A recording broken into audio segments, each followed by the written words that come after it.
Here's a strategy to go into a little bit more about the act of being versus doing when it comes to trying to get something, go somewhere, or solve some problem. Hi, my name is Heather. I am a 20-year first responder turned holistic health nurse coach, and I'm here to inspire and support you to take better care of yourself. I'm also leading the way on the campaign #sabbaticals for first responders. So my last video was on being versus doing, and I know that can just feel a little obtuse. So I just wanted to share a specific example right here, right now, today, to help you understand possibly what I mean by that. So old Heather would have looked at the idea of putting together and delivering content of interest to my target audience, which is first responders and healthcare providers, in the realm of, mental health considerations, self-care, self-love, taking better care of ourselves so that we can continue to stay in the profession, because I believe we're killing ourselves slowly while trying to save other people's lives. That's my main kind of arena. So I was saying that the old Heather would have looked at, okay, how do I plan out and create and curate, a flow of interesting, exciting, relevant, helpful, thought-provoking, maybe even poking the bear a little bit on some of our held beliefs that we have. How could I do that? The old Heather would have looked at that question one particular way. And that way would have been right here. Super analytical. I mean, we're talking spreadsheets, right? With titles, hooks, the content, objectives. I mean, super just like... I just laugh because I know it's true. Like, I've done that stuff. That's how I approached my job as a clinical educator when I was working for a transport company. Like, I had the entire year, or actually about 18 months of curriculum planned out for every monthly training and every quarterly training to make sure that, all of the different content areas that were relevant to the patient populations, all that stuff was included. Nothing was overlooked. I mean, I'm seriously laughing at myself now. I mean, it was awesome and I did a good job and people loved it. It worked, right? But this is a different space and this is a different Heather. So I'm approaching this differently.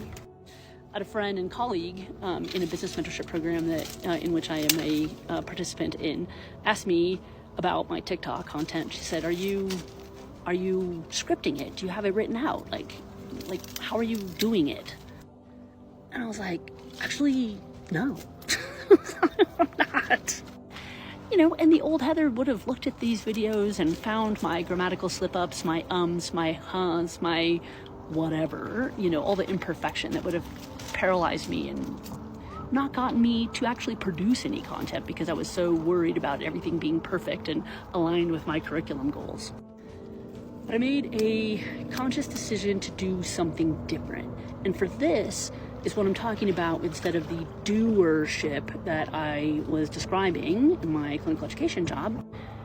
Now I am more interested in being in flow and surrendering to just that higher sense of trusting that if this content is in the best and highest good for my individual and our collective good for the audience that I'm targeting, that it will flow, that it will work. And that's what I'm doing. So I functionally come to the woods every day for my walk. That's for me. And Bo, of course. Right, Bo? Hey, Bo. Hey, say hi to everyone. No, he's ignoring us right now. There's a very important stick over there, which he's needs to have observation on. So I come to the woods and I surrender. And I just don't have an agenda, generally, and I sometimes listen to music, sometimes listen to a podcast, sometimes just listen to nature and start walking. Maybe I jump in the water, grab a swim, which I haven't done yet, and I'm going to. And I just essentially invite in. I consciously, energetically, and wholeheartedly invite in inspiration and trust that if it needs to be heard, if it needs to be said from me, that it'll come to me. And so far, I haven't had any shortage of inspiration just pop into my head at some point in the walk. And some of the walks I end up with 5, 6, or even like 10 videos. And every time I do that, it really reinforces to me like how trusting my intuition and trusting my connection with source consciousness, and how just being in flow is so powerful and so productive, which is so counterintuitive. Is you have this like do-ership that feels like it needs to be productive, do. Sometimes we're just spinning our wheels, and like society measures that productivity. Yeah, I don't know. That's a whole nother topic, I guess. If you like this content, please go back to my profile page, watch some other videos. There's a lot of other ones on similar topics to this. Please follow me, like, comment, share, or save for later. Appreciate you.